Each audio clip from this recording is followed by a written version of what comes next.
मिरु United firm of एक्स एनडिएफ बेजों लोगोसे उदालगुरि जिल्ला इउनाइटेड फार्म अफ एक्स एनडिएफ बेखौ लाफानानै दिनै जोङो इउनाइटेड फार्म अफ एक्स एनडिएफ बेनिफ्राय मोननैसो टपिकखौ लानानै प्रेस मिट खालामनाय जादों।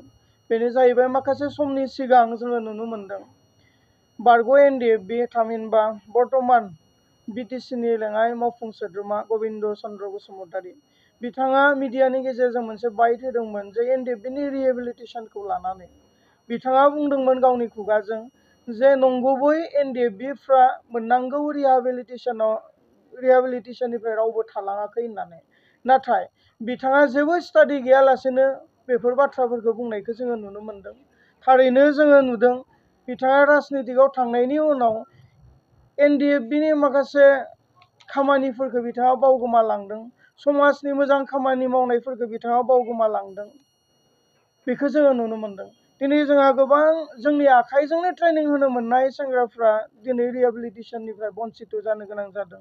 बै समनि एडिजिपि खगेन शर्मा बिथाङानो एप्रुभ खालामनानै होनाय माखासे आइडि कार्डफोरा बिथांमोननियाव दङ जे बिथाङा सासे हार्डकर केडार एनडिएफ बिनि सोद्रोमा होननानै बै समावहा जि आइ कार्डफोरखौ होदोंमोन बे आइ कार्डफोरा जोंनि एनडिएफ बिनि बारग' एनडिएफ बिनि सेंग्राफोरनि आखायाव दङ। दिनै बिथांमोना बेबायदि रिहेबिलिटेसनखौ मोननो हायाखै। बिनिखाय बेयाव जोंहा बुंनो गोनां बाथ्राया बेनो जे जोंनि हार्डकर केडार जायफोरा जि समायाव मोजां सोलोंथाइ लानानै साख्रि बाख्रि लानांगौमोन, न'खर खुंनांगौमोन, बैखिनि समखौनो हारिनि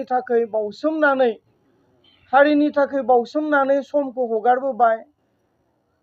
नाथाय दिनै मावै मावसे मावनानै बावसोमखांनानै फैनायनि उनावबो सासे एनडिएफ बि होननानै आसाम सरकार भारत सरकारनिफ्राय रिकगनाइज मोनैया बियो दुखुनांथाव जादों। दिनै जोंनि बारग' एनडिएफ बिफ्रा 4 लाखनि थाखाय हांखुर जायाखै। नाथाय बे जे थार सासे एनडिएफ बिमोन बेखौ रिकगनाइज मोननो थाखाय हांखुर जादों।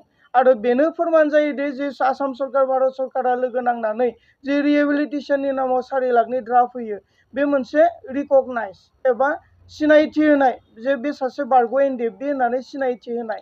दिनै बे सिनायथि बिलाइनि थाखाय बारग' एनडिएफ बिफ्रा हांखुर जानानै दङ। बेनिखायनो गबिन्द बसुमतारीया जानो हागौ 4 लाखनि थाखाय हांखुर जादों बारग' एनडिएफ बिफ्रा। नाथाय बे नङा। दिनै जोंनि बारग' एनडिएफ बिफ्रा रिकगनाइज मोननांगौ, सिनायथि मोननांगौ जे गनाय जानांगौ बेजों सासे एनडिएफ बिमोन होननानै। बेराफारसेथिं आरोबाव जोंहा गोबां मुंख्लंफोरनि एक्स ग्रेसिया बेफोरबो थालांगासिनो दङ।